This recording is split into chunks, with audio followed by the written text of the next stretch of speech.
ये कहानी एक पुराने जमाने के किसान और उसके दो घड़ों की है। हर सुबह किसान एक लकड़ी की डंडी पर दो घड़े लटकाकर तालाब से पानी भरने जाया करता था। वह वहां से पानी भरकर अपनी झोपड़ी तक लाता था। यही उसका रोज का काम था। दोनों घड़े पुराने थे और उनमें से एक घड़ा थोड़ा फूटा हुआ था।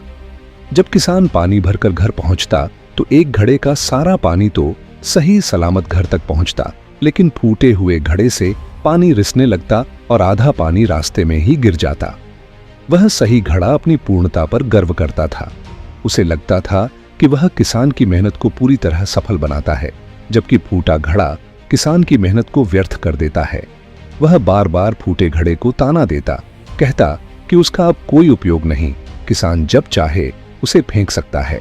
यह सुनकर फूटा घड़ा उदास हो जाता। वह सोचता कि वह अब बेकार हो चुका है और किसान की मेहनत की कद्र नहीं कर पा रहा है। एक दिन फूटे घड़े से यह सहन नहीं हुआ। उसने किसान से अपनी बात कह ही दी। उसने कहा कि वह अब पुराना हो चुका है, फूट चुका है और अब किसान को चाहिए कि उसकी जगह एक नया घड़ा ले आए। उसने कहा कि वह किसान की मेहनत को बेकार कर रहा है और अब उसे खुद से विदा ले लेनी चाहिए। किसान मुस्कुराया और बोला, उदास मत हो, कल जब हम फिर तालाब से लौटेंगे तो रास्ते में कुछ खास देखने को मिलेगा। अगली सुबह जब किसान तालाब से लौट रहा था तो फूटे घड़े ने देखा कि पूरे रास्ते में उसकी ओर रंग बिरंगे फूल खिले हुए थे। उसका मन प्रसन्न हो गया, लेकिन जैसे ही वे झोपड़ी पहुंचे उसका मन फिर से उदास हो गया। उसने किसान से कहा, रास्ता तो सुंदर था, लेकिन फिर भी आप सिर्फ 1.5 घड़ा पानी ही ला पाए। आपकी मेहनत फिर अधूरी रह गई। किसान ने प्यार से जवाब दिया, तुम्हें याद है कि रास्ते में फूल सिर्फ तुम्हारी तरफ थे, दूसरी तरफ कोई फूल नहीं थे, क्योंकि मुझे पहले ही पता था कि तुम फूट चुके हो, इसलिए मैंने तुम्हारे रास्ते में बीज बो दिए थे। जब तुम रोज तालाब से लौटते तो तुम्हारे रिश्ते पानी से वे बीज सींचे जाते। धीरे धीरे वे पौधे बने और आज वे सुंदर फूल बन गए हैं। यह सब तुम्हारी वजह से हुआ। तुम्हारी कमी को मैंने ताकत बना लिया।